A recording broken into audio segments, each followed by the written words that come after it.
Is enterprise AI adoption failing?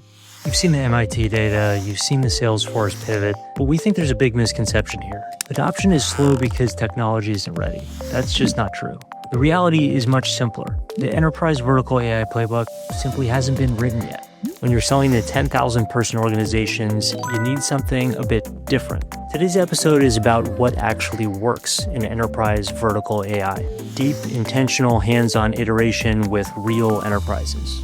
And we'd argue today's guest is one of the most important authors of this emerging playbook.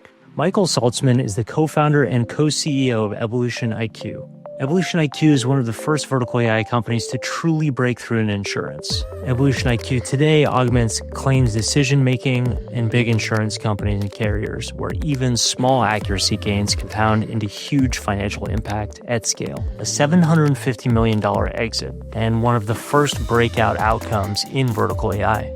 So let's get into it with our friend, Michael Saltzman, co-founder and co-CEO of EvolutionIQ. We're super excited for this episode. Let's dive in. All right, welcome to Verticals, everybody. Thanks for being here. We got an incredible guest today. We got Michael Saltzman, who is the co-founder and co-CEO of EvolutionIQ.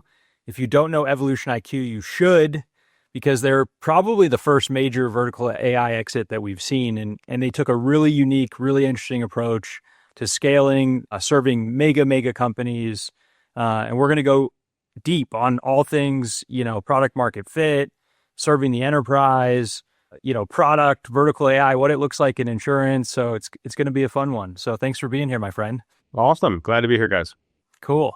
Well, let's just kick it off with, if you don't mind, maybe a little bit of kind of your background, like the career arc into eventually founding this company. What made you take the leap? And then we can just dive into the early days. Sure. Yeah. So appreciate you guys having me on. This will be fun. So I was an engineer in undergrad, mechanical engineer, not computer engineer, which probably would have been smarter. I went to Bridgewater Associates after school, which was big hedge fund. I was there for several years, had an awesome experience. It's a wacky place if anyone's read about it, but really fantastic learning environment. And besides learning how to think and build models and kind of process data, more specifically, I spent a lot of time in their credit team, which had me focusing on insurance companies and banks. So I got to know insurance companies from a operational standpoint, financial standpoint, not inside the business, but how they talked about their own businesses, how they reported their performance, et cetera. I left Bridgewater in 2017 to go to Stanford to do an MBA, but kind of took with me a lot of the lessons from Bridgewater, especially around the insurance world. I didn't go to Stanford thinking I have to start a company. A lot of people do. I didn't have to be one of them. I was open to it. I wanted to do something different. I liked my job at Bridgewater, but I didn't see it as a multi-decade career path. I wanted to do something a little more active, a little less kind of researchy. So while I was at school, I had a close friend named Tom who was not at Stanford, a friend from New York. We all met flying airplanes. He's a pilot. I'm a pilot. And we actually met on the tarmac of the East Hampton airport. And he was at Google doing AI stuff for about 11 years. And he wanted to leave and do a startup. And he was interested in the insurance world as well. He was kind of interested in any industry that had lots of unstructured data, but was having trouble using it. I was interested in, building a startup, perhaps, certainly knew a good amount about the insurance kind of value chain. And the basic idea was, if you read a lot of insurance company public statements in like 2014 to 2018, so kind of this time frame, like I did, a trend you would realize is that the CEOs of the companies were talking about technology transformation. They were making big investments in technology, spending more and more on it. The CIOs were talking about the use of data across their businesses. But really, all of that investment was going into distribution and underwriting, meaning pricing the policies and selling the policies. The claims operation was like the ugly stepchild back office. Claims was like, if a claim happens, our call center handles it. It's cost of doing business, just kind of be as efficient as we can, get through it. Just Mike, for listeners, what do you mean by claims? Okay. If someone doesn't know anything about insurance. Great. Yeah. Okay. Good question. So you buy an insurance policy and it covers workers' compensation. If you get hurt at work, someone should cover your medical bills, your lost income. And so if you ultimately get hurt, and hopefully only a small percent of people who buy the insurance ever do, if you ultimately get hurt, you file a claim. The insurance company then has to review the claim, get your documentation, talk to your doctors, figure out that you actually got hurt, on the job, do all that kind of stuff, ultimately pay your claim. And what we realized was, there's a big gap between saying we're going to transform our businesses, but not spending a lot of time where 80% of your revenue actually goes. So 80% of insurance carrier revenue is paid out in the form of a claim. And we're trying to optimize the other 20%. And our thought was, well, there's actually tons of unstructured data in claims. A claim is unstructured data. It's correspondence, it's documents, it's all this kind of stuff that is hard, especially in 2018, very hard for computers to process. It's challenging for humans to process. You got to read endless documents. And so what we thought is, look, the reason they're not innovating with technology in the 80% is because they don't think they can, for two reasons. One, technology. There isn't enough technology that can process this type of data, unstructured data. And second, they think the claim outcome is set in stone. It's hard to impact positively the claim. The goal is just do it efficiently. We had a different take, which was if you can put guidance and intelligence into the hand of the person working the claim, the adjuster, for industry parlance, they can actually do a better job, help someone recover faster, avoid longer, medical recovery times or, whatever the insurance is, ultimately help the claim actually cost less and get someone back on their way in their life. And so that was kind of the founding idea. Get into an industry with massive unstructured data. The industry was struggling itself to kind of build systems to use it. Really understand the problem, like sit with claim adjusters, understand literally what they do, where the challenges are.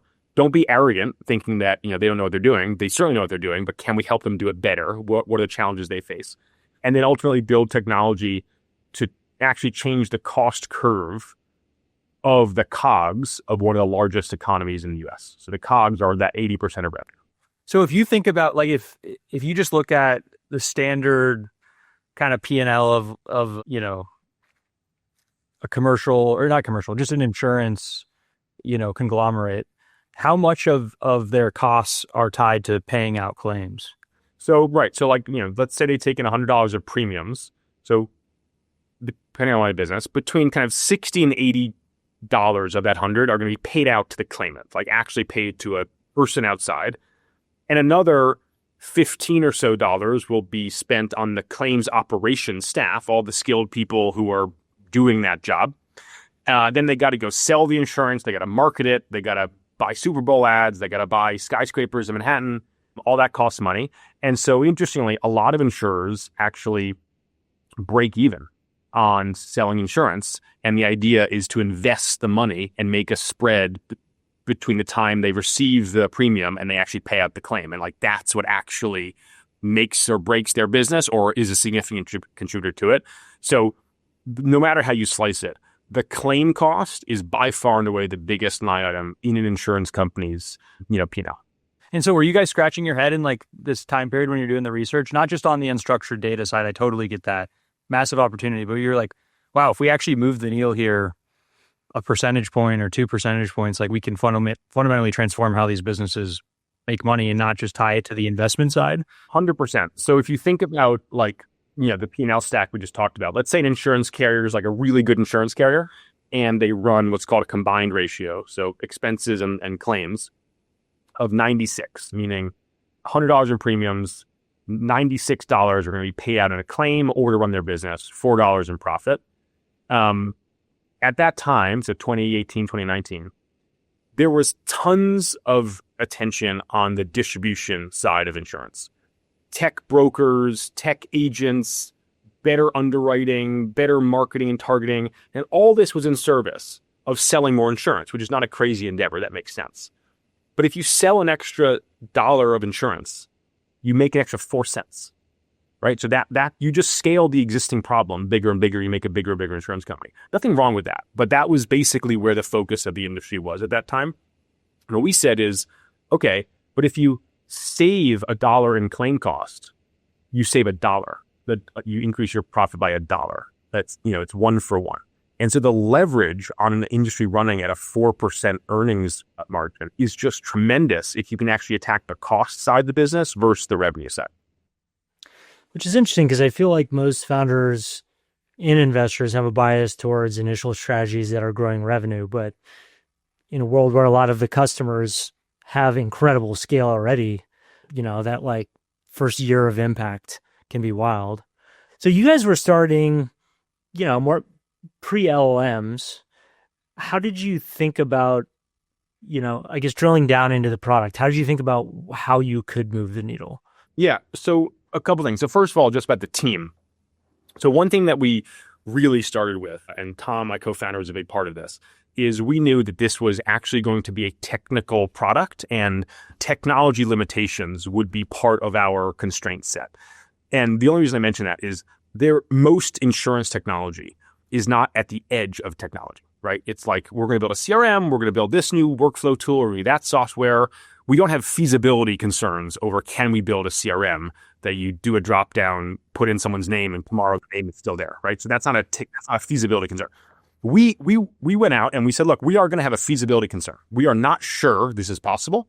And at every point in time, the one thing we knew about technology, even then, it's not like LLMs are the first technology advance. We knew that the ability to process unstructured data at the edge of technology would get better.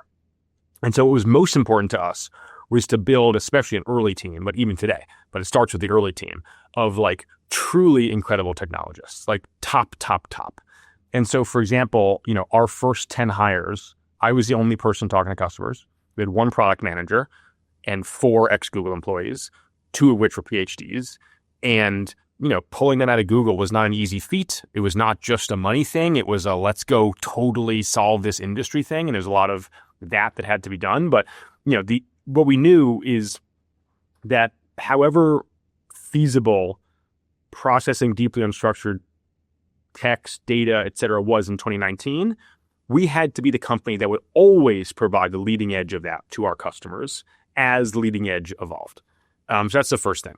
And then in terms of how we built, our products at the time focused a lot, not just on predictive accuracy, which they did and still do, but we focused a lot on the human component. So one of the really important insights we had was, and I think this is applicable for a lot of industries, not all, but a lot, is we decided not to build an automation company. And a lot of other software in the space, whether it was vertical or horizontal like, UiPath and companies like that, I think are compelling. And companies trying to more specifically serve the insurance world, they were just trying to automate stuff, which is fine. It's great. There's a lot of stuff to automate. 2 issues that we saw. One, that rock had been squeezed a lot. The first version of automation was don't automate it, just make it cheaper, so offshore stuff. Then these companies went into their offshore team and tried to automate the stuff that the offshore teams were doing. And so like you were just kind of at the tail end of just like squeezing. Technology was getting better, but like basically that was a problem that had a lot of attention on it. And the second was the biggest lever in claim outcomes was not automatable. And that was the expertise of the human claim adjuster when they apply that expertise and what do they do on claims.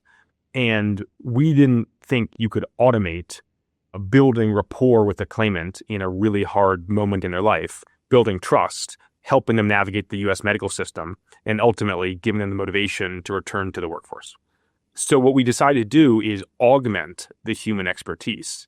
And what that means from a technology standpoint is you don't just have to be predictively correct. It's not just that you're saying, yes, this claim can resolve today, or if you do this action, the claim is better off. Someone has to then go do that, or else there's no value created. And so, early in our product life cycle, and it's still very true today, we had to really balance and build expertise and a real motion around not just being predictably accurate, but being compelling to a human user, that they would actually take an action differently than they otherwise might have, or they would look at a claim that wasn't scheduled to be looked at for another 30 days, or whatever the thing was. And so getting both of those tight together is the magic of our product. And then being able to show up for a client, for an insurance carrier, and educate them and work with them on how to transform an existing workforce into an AI augmented workforce in a way that's not threatening, that is not antagonistic. It's no, we're here to help you do your job better and spend your expertise where it can have the biggest impact. We're not here to automate your job away. We're here to like put you in a position to have the biggest impact. And so getting those three things right together is, I think, what kind of made the magic for the product. So given there had been a bunch invested in this like RPA layer, did you make a conscious decision to be less app layer forward? Like, did you have to integrate with a lot of stuff? Or because I like the flip side of that would be, hey, we've got to change, augment human behavior.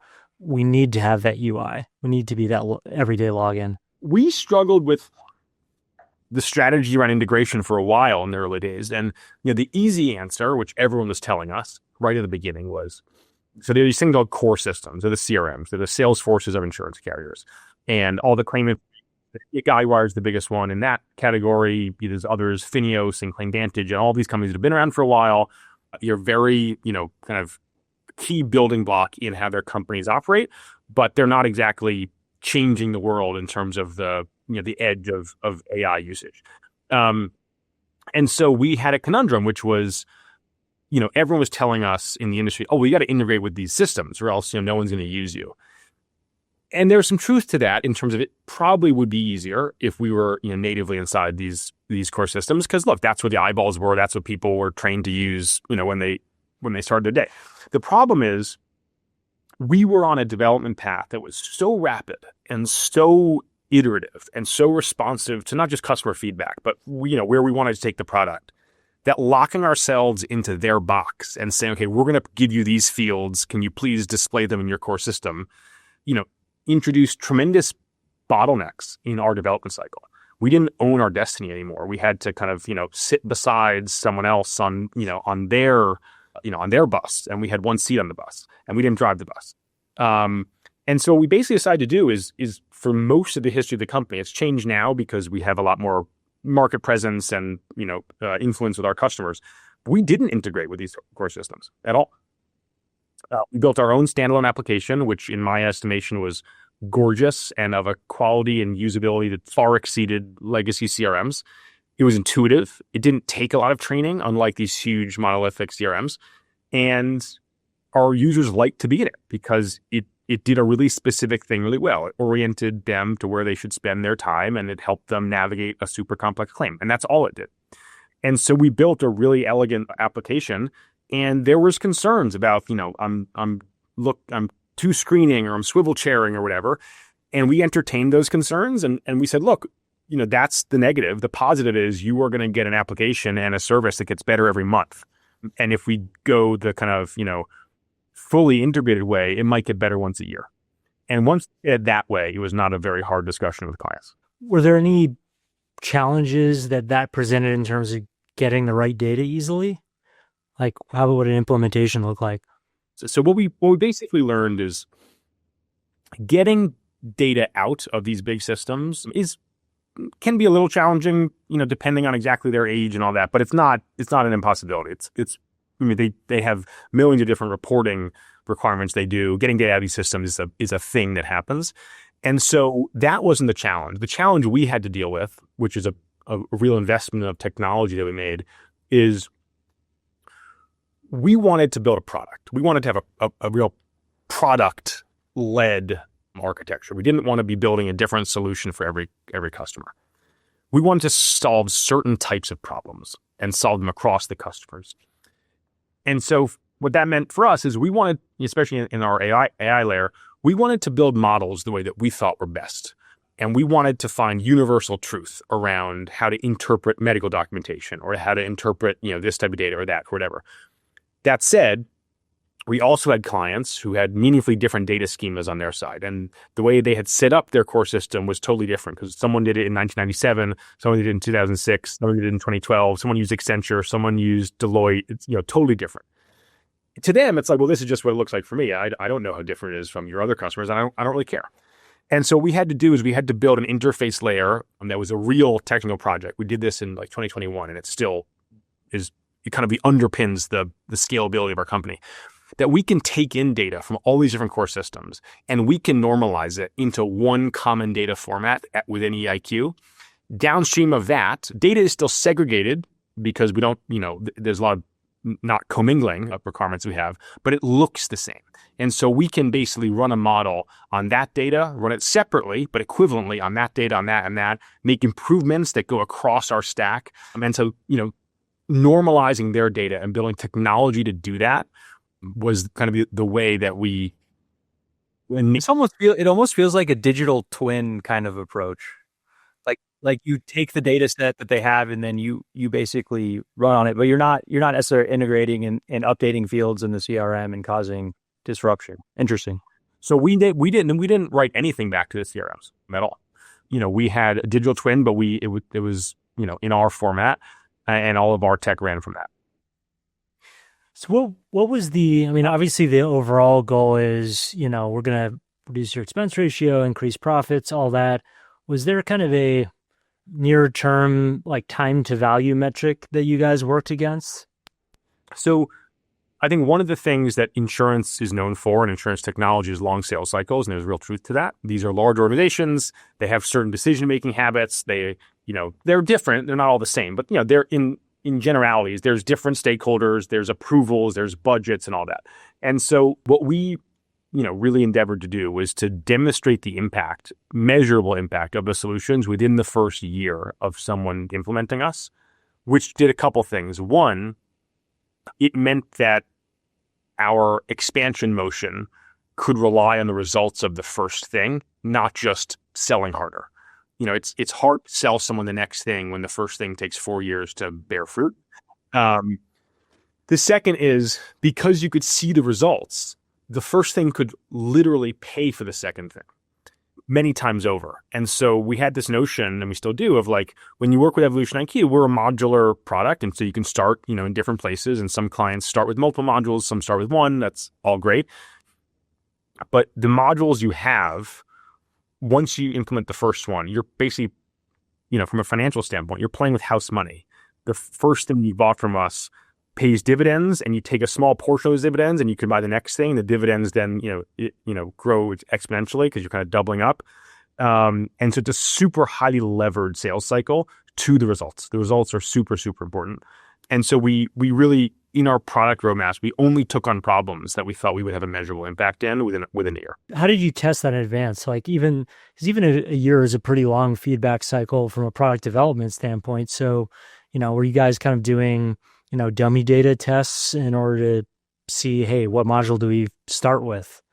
Well, yeah. So there's a couple of different flavors of results, especially in the insurance world, that is actuarially driven, that they study their statistics a lot. So when I say results, I mean you see it in the financial outcomes. There's a lot of leading indicators you can see to make sure you're on the right path, right? So you can look at cohort analysis, you can look at month by month changes in activity. So we were maniacal around, we wanted to know if our systems were working or not as soon as humanly possible, and course correct and change, or say, yeah, this is going to be awesome, and let's get our clients ready to understand how we're measuring it and all that. So, it didn't take us a year to know if it was going to be happy or sad. It just took a year to literally show up in the numbers, or sooner. Sometimes it was 6 months, 7 months. In the insurance world, that's lightning fast. Remember, the previous generation of technology projects in insurance were core systems that cost $100 million, take 4 years to implement. And by the time you've implemented them, it's time to buy the next one. And when you talk about a CRM, what is the Salesforce, for example? Incredible product, company, obviously ubiquitous. Ask someone who uses Salesforce, even someone who loves Salesforce, what is the value of their Salesforce relationship? Very hard to answer. They're kind of well, I can't run my business without it. Valid. What is the dollar value of Salesforce to you? And so we didn't want to have that problem. We wanted to be able to say, here are literally the value of this relationship, and it's 8x what you spent on it. And if you take an eighth of it, you can buy the next one. It's to be super, super tight to the actual value created. All right, we're going to take a short break to give a big shout out to our sponsor, Paraffin. They're the ones who make verticals possible. If you haven't heard of Paraffin, go check them out. They build embedded finance tools that really help your merchants grow. They're the leader in vertical software and embedded finance. And so if you're building in the space, haven't explored Paraffin yet, go check them out. They've got embedded credit, embedded spending, a lot of different tools to really drive revenue growth, drive TAM expansion, and really improve retention. So big shout out to Paraffin. Go check them out. Now back to the episode. So just to I'm going to oversimplify it, but I want to just try to set the stage of kind of the product suite that you guys, had and have today. So a good way to think about it is almost like it's basically like a co-pilot for the claims professionals. And so you create this twin and this separate, web application that the claims folks are really living in. And basically as they're receiving claims, your technology is like analyzing them, helping them think about, ways to respond, ways to go this path or that path that ideally benefit both the claimant, but the company, and not dispersing cash based on like human intuition, but like real company policy that's written into the technology. And then so that's kind of your, let's call it, product A, or like what you get in the door with. You prove that pays 8 times over after the first 12 months. What are you expanding them into after that? So it's a good question. So if you think about the types of claims we solve, they last for a while. It's not like, an auto fender bender where it's like, give me $800 and like, we're good and do it, instantly. These are complex bodily injury claims. So our product suite basically aligns to the length of the claim, the stage of the claim that it's in, the types of activities done there, earlier, younger claims, more complex, longer duration claims, because the type of work going on those claims changes a lot. Earlier, less severe claims will have a certain workforce in the claims organization working it. Higher complexity claims, maybe they have a lawyer attached to it if it's in the auto or casualty world.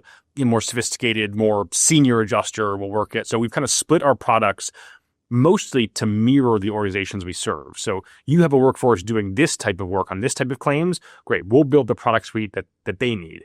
You have a different workforce working on these types of claims. We'll build the solution that they need. So you basically land and you say, hey, carrier, like take a shot with this one claim in your organization. We're going to prove it. And now you have 25 other claim types to expand into, and sometimes it's multiple. If they say, hey, this is great, let's move them to all of them. Got it. Interesting. Well, what was that? So the kind of that period from founding to 21 when you decided to have this kind of middle layer ontology. Because I guess what I'm trying to like extrapolate a little bit to other very heavy enterprise vertical AI. And I think there is this pull to say like, hey, we're in this brave new world where we can abstract all this data, but doing everything and putting everything into that perfect ontology up front is like a slow process. So like, how did you navigate this first couple of years? So, the insurance world is big in a lot of ways. It's small in other ways. There aren't 50,000 insurance carriers in the US. And so for those first 2 years, I forget exactly the breakoff point, but like we had one customer, right? So, and their offices were in Philadelphia and ours were in New York. And so we were in their office like many times a week. And so, I think we started relatively small. Like we weren't trying to shoot the lights out. We were trying to solve a specific problem for that specific insurance carrier. And, I think a lot of the choices we made, there's a way to tell the narrative now, which is that they all lined up perfectly and like, look at this great architecture we built. But like at the time, it was like, well, their data is crazy and messy and comes from 7 sources. And yet we want to build AI around it. So like, what do we require? And so, okay, so we require that like translation layer. So like it was built out of necessity in the moment, much more than any grand strategy. Now, when we got to, 6, 7 customers, we started to invest more in, preemptive scalability for the sake of scalability. But in the early days with 1 or 2 customers, like that would have been a mistake. And the most important thing was to build the ultimate product for them that radically changed their economics, their ability to serve customers, their ability to control their costs, keep insurance affordable, that made them, and this gets into the commercial side, made them just like incredible sponsors of ours and willing to talk to their direct competitors and say how incredible we were because they wanted us to stay in business. And so like that side of it was just much more important than the perfect architecture side, as long as the architecture was good enough to solve that customer's problem. And so, we never had a CFO, probably a good thing, because we rewrote our product like 6 times. And so it's not like we said, okay, if, we're going to build the perfect hyper scalable AI platform on day one. We we really started investing in scale in like year 3. I can only imagine the VC conversations right now in the first 36 months because, you guys buck like every quote unquote vertical software playbook, right? Which is like wedge product, expansion, blah, blah, blah. Like I'm curious to just zoom out for a second and kind of think about, vertical AI in the enterprise and how you guys kind of like SWAT teamed into this, built it hand in hand with them for a few years. Like at what point? Yeah, go ahead. Yeah, just like maybe to start, because I think that's great. Let's like transition into this enterprise AI playbook. How did you get customer one? Yeah, good point.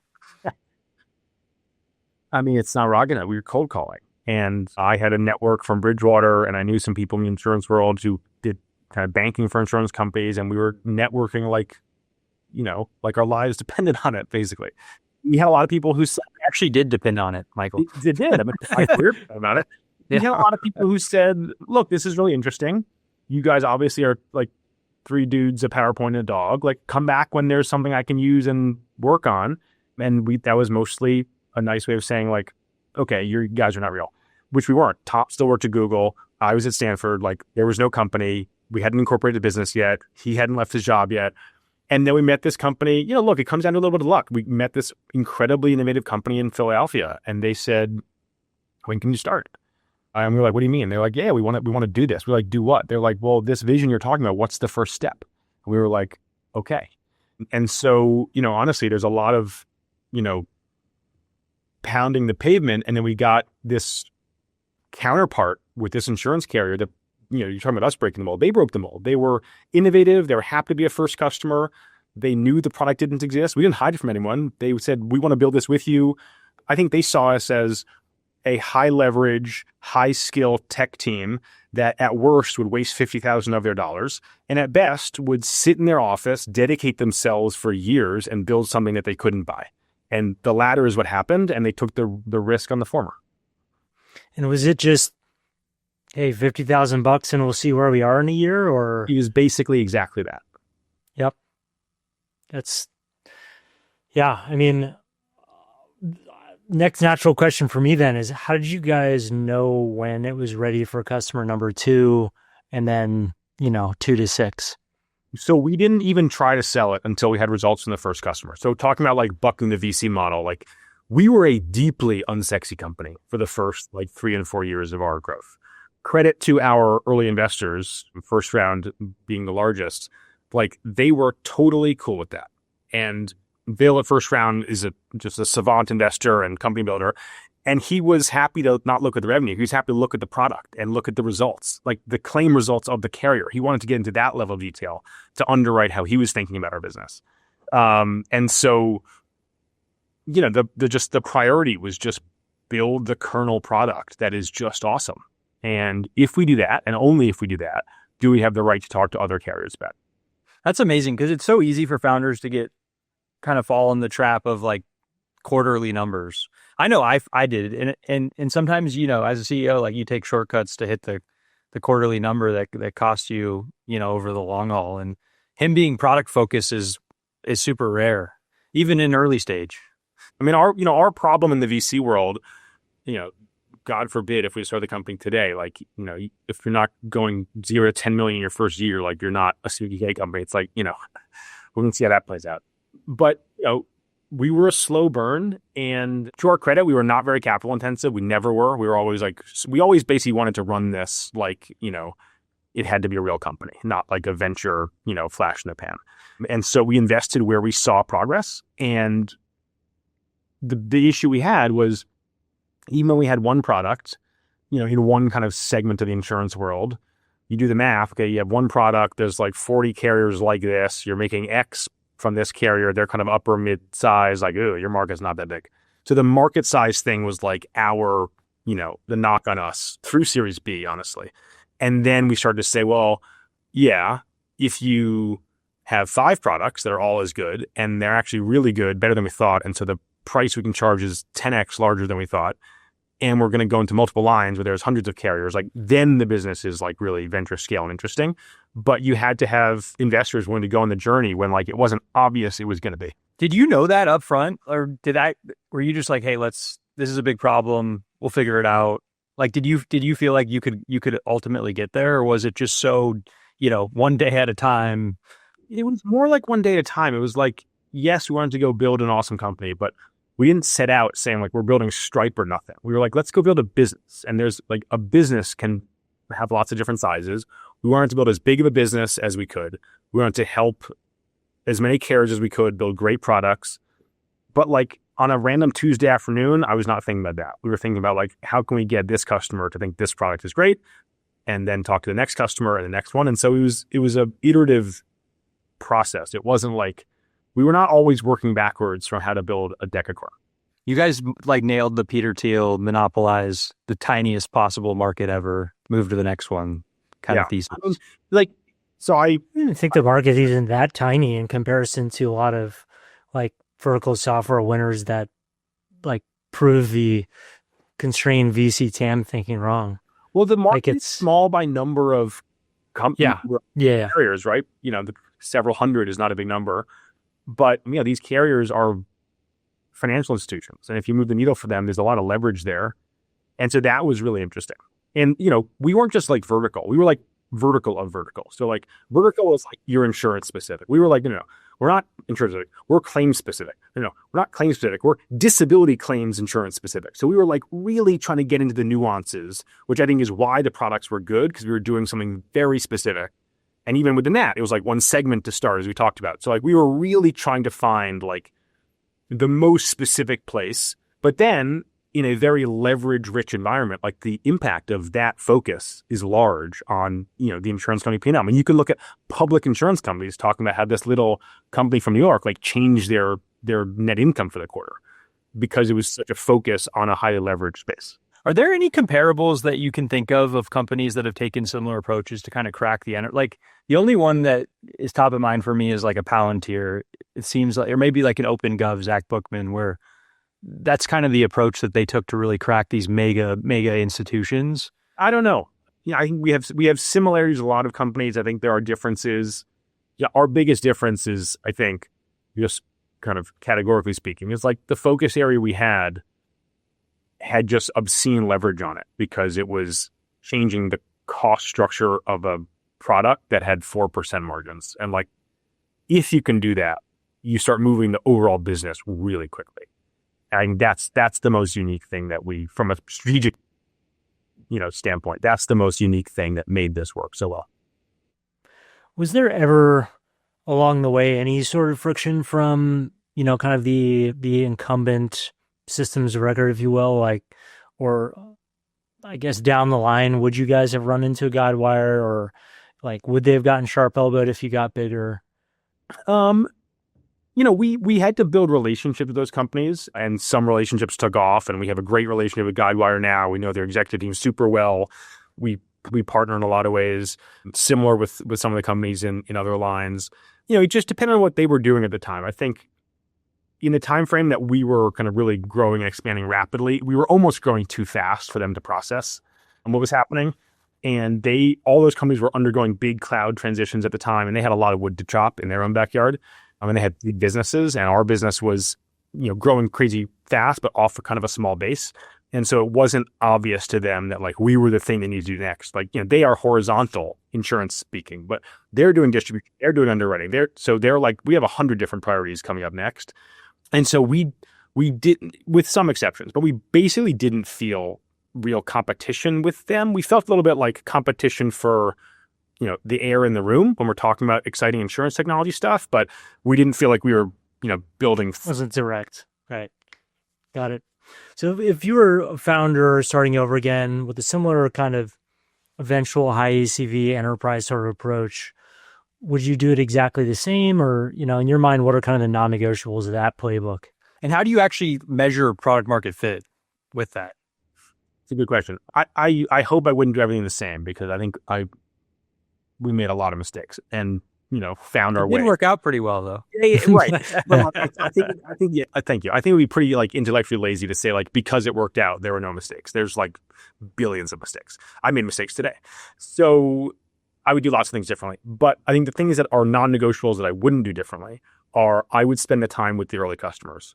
If the customer concentration is one where there's 30 in the world for the place you're starting, maybe one is right. If you're serving laundromats, maybe 20 is right to start with, whatever. But like basically I would continue to go crazy deep with my first customers and basically tell the VC world to pound sand about how far my revenue got in the first year. I just wouldn't care about it. I think like first year revenue growth is a really shitty predictor of like long-term business scale. The other thing that we did is we stayed with founder-led sales for a long time. And we were in no rush to hire a sales team. Even today, our sales team is really small, really sophisticated, senior, fantastic, like client advocates, sales, but it's not big. It's like 6 people. And I think that also, again, that's a little industry specific because like insurance, you can sell big relationships. You don't need a million salespeople. But in general, founder-led sales, as far as you can possibly stretch it, I think is really important. There's no better learning than selling, both for the product and also just how to sell. So that would be a non-negotiable. And then I think the team, like I think, we talked about this when we were last together with you guys, finding the right moat is super hard. One thing that's a given is that the technology available is going to continue to change. Like as fast as things are changing now, this is probably as slow as they will change. It's not going to slow down. And so having a team that knows how to hot swap technology and knows how to like keep a product on the edge is really important. Can we talk a little bit about customer success too? Because this had to have been really freaking hard from a implementation. We talked a little bit about time to value, but like, was it basically founder-led customer success too? Or was it like kind of forward deployed engineering customer success before that was a term? It was all, in the early days, everything is founder-led because they're only founders. But like in general, so the problem to solve is our product is not automation. And so the only way it drives value is if a large workforce that doesn't know who you are or why their boss bought this thing uses a technology that coaches them on how to spend their time. That's a pretty hard setup. Okay. So that's not ideal, right? Like a lot of people and the folks in this industry have just years of expertise, training, good outcomes. Their companies are profitable. Like where's the problem here? And so building a deployment motion and a client service motion that partners with organizations like that builds real trust up and down the seniority level. So like important for us is we get buy-in from the chief claims officer all the way to like the frontline claims operator and everyone in between. And so, that was hard. In the early days, it was, I was, and still am, very involved in it. But, I think what endeared us to our customers is our product team was involved in it. Our engineering team was involved in it. Like our CTO, Karan, who's incredible, he knows claim handling as well as a 30-year claim veteran in like 4 different lines of business. Like he could literally be a claims manager. He's in the content. He's also in the tech, but he's like, and he had no insurance background before. He's a pure technologist.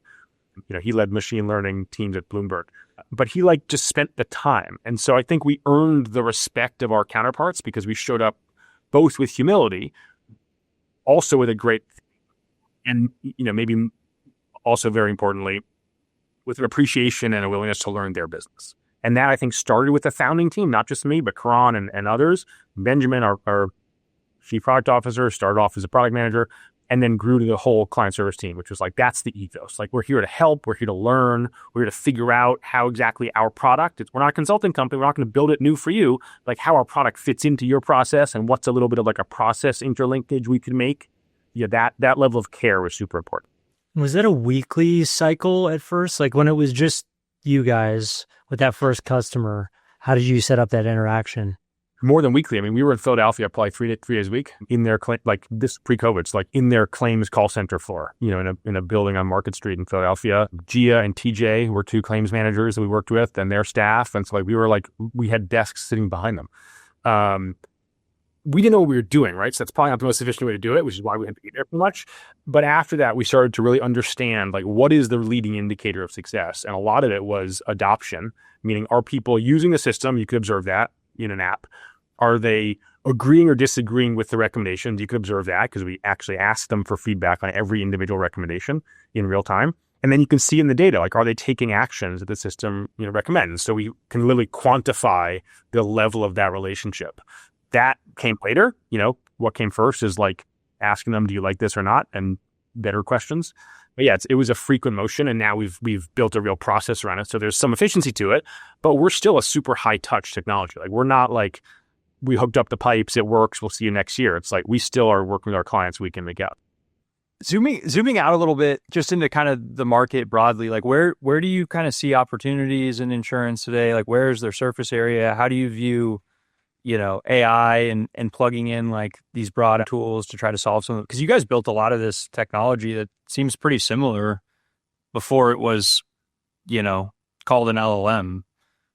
So LLMs are incredible, and they supercharge a lot of what we were doing, and they enabled us to go faster, farther into kind of the product core that we were working in. So the things that LLMs are great at is they're just incredible at data extraction.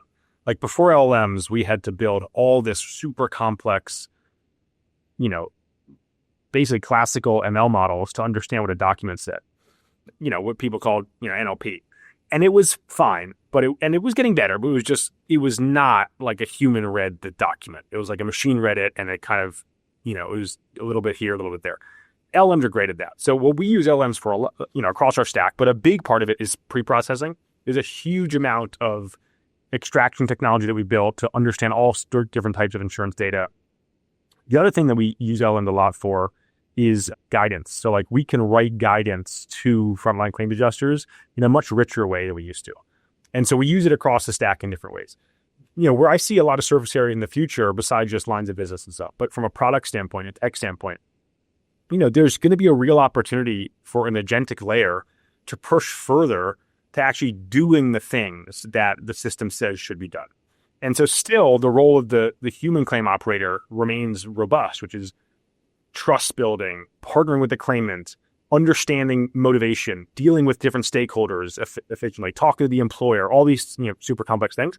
But like, can an agent ask a medical provider for an updated medical treatment plan? Sure. Or does a human have to write 7 unanswered emails in a row? So like, there's a lot of room for the agentic layer to take the feedback from our system and then try to action as much as possible, and then kind of tee up the claim operator to like really have a strategic next step in the claim. And so we're super excited about that. I think agentic has a huge opportunity both inside the claim organization, dealing with different stakeholders, and also kind of going outside the building and talking to different stakeholders in the claim. I think versions of that exist across a lot of insurance. A lot of insurance, whether you're buying it or submitting a claim, is about assembling records to prove a thing. And everyone's records look different, and how you get them and where they come from is different. And right now, there's a lot of people sending a lot of emails. And so just problems like that can then feed into a system of intelligence that can operate the high value thing, which is what to do next about it. I think that whole space is, very, very wide open, and only, now becoming technologically accessible. I think your story is going to inspire a lot of founders, specifically VSaaS founders, to go attack like real enterprise problems. Cause I feel like most people have just shied away from them forever. Like there hasn't been a really strong, clear playbook. And obviously it's, I can't even call it a playbook, but I love the hands-on, the SWAT team, like the sit with them and really, really solve the problem. It's awesome. I appreciate that. It's surprising to me that more people don't go into the enterprise. Like something that scares. So we were at your guys' conference, 2 months ago, whatever it was. And there's a gentleman there who served laundromats, which is awesome and is fantastic. I was scared of like, how do I get feedback from 40,000 SMBs? Like, how do I have, he's doing an incredible job, and a lot of companies do that. But the benefit of the enterprise is, as the founder, you can have a relationship with your customers. Know them, know their motivations. They know yours. You can like really strategize together. I think it's hard to strategize with 40,000, stakeholders. But in the enterprise, you can build relationships, especially in the early days where you're kind of fledgling and getting going, where, if you do a good job, you have to earn this, not given. But if you do a good job, you can have people who run large organizations who are rooting for your success and are willing to like give you that marginal piece of feedback, tell you what they need, spend the marginal hour, or have their teams spend time with you. And so the opportunities for relationships to matter in the enterprise, I think, is overlooked. Like enterprises are not monolithic skyscrapers. They're people inside, and they have names, and individual people have big roles.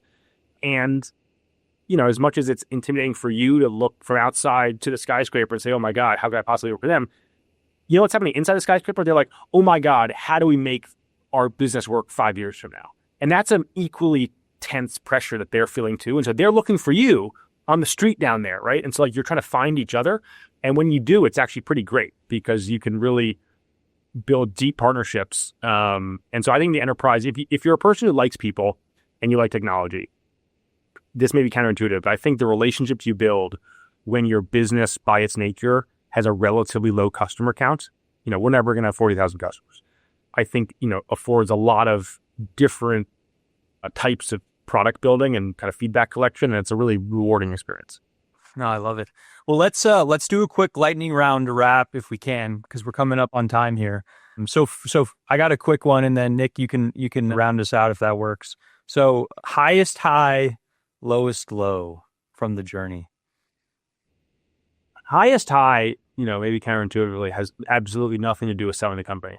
It has to do with there was a train ride back from Philadelphia. We had built the first product for this company there, and we were there with them, and it was my CTO, my co-founder, and our head of product. We were on the Amtrak.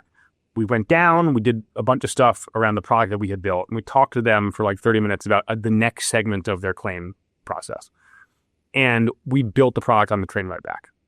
Built the spec, we built how it was going to work, what it was going to do, and we went back the next day, okay, we have the next thing now. And that next product became a massive success for us, and it's still in use for them, many versions later. But just the being inspired by your customer and then being able to add value to their business and then do that in a trusted way that's kind of fast and you feel that dope. I mean, there's nothing more fun than that. And doing it with a team that you just love to work with. So that is incredible. And we've had a lot of moments like that, but that was the first one where I was like, oh man, this actually might work. There's a lot of imposter syndrome in this business. And so the first few moments where you realize, oh wait, this actually could work, is kind of a magical moment. If you don't go into this thinking it almost certainly will not work, I think you're an idiot. And then the lows are the opposite of that, where nothing is working, and there's plenty of that too. And you're like, do we have deep holes in our architecture? Will this product actually work? Was it a fluke? Anything that resembles that is a very scary moment, and there's plenty of it. Yeah, Fortune 500 insurance CEO calling you and saying, what the F is going on? Thankfully, we've blown off the customer, so we've never taken it to the edge. But I mean, yeah, there are highs and lows, 100%. All right, well, last one here. This one's a bit of a agree, disagree, and why. And, I think you previewed us on this one already. But if you want to build a big, valuable, and importantly, durable technology business, first year revenue is a horrible barometer. Yeah, totally agree with that. Has almost nothing to do with it. I think our first year revenue was $30,000. I mean, I want to re-highlight that one because I feel like now, look, this is somewhat VC land, how it goes. Let's simplify it into one benchmark everyone has to hit, which is ridiculous. But, I think you're hearing a lot more than we have over the past couple of years of yeah. And I think there's a lot of people dismissing companies that, are building true long-term value for the wrong reasons. Not to say, hey, revenue growth is always great, but just to be clear, if you can go from zero standing start to 10 million revenue in a year, that's obviously great. You've done something right. Yeah, there's nothing bad about that. I would just say there's the absence of that is not evidence of much. And I think VCs are in a funnel business. I have respect for the profession. I have a lot of respect for individuals in the profession. They're looking for signal in the noise, and so they rely on heuristics. And so that's a fair one. I would just say, the precision of it is very low. I mean, that's okay because they just need something to winnow things down. If you had the time to wonder, why does this company have 30,000 of revenue? Us. Great customer relationship. That one customer is like, if this works, it changes the business. And another customer has 30,000 revenue because everyone said no and the product doesn't work and the last customer is about to churn.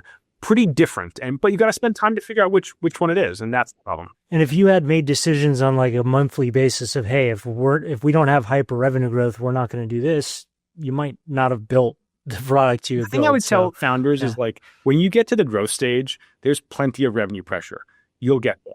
You don't need to accelerate it, right? Like the benefit of the early stage is no one gives a shit how you got to Series A, right? Once you're there and the company's doing something cool and it's maybe sustainable and maybe it's scalable and like all that stuff is kind of starting to come into view, then we got to go. But how long it takes you to get there, that just takes years off your life, not the VC's life. So like, when you're ready, you go. When you're not ready, you build. Then like overthinking that I think is a mistake. Awesome, man. 100%. Well, so appreciate the time. Thanks for sharing your wisdom with us and the audience. And man, I learned a lot. So it means a ton. Yeah, this is one of the best, Mike. So really, really appreciate your time. Founders will love it. So Glad thanks to be again. here. See you guys soon. All right, brother. Awesome. Appreciate it. Thanks.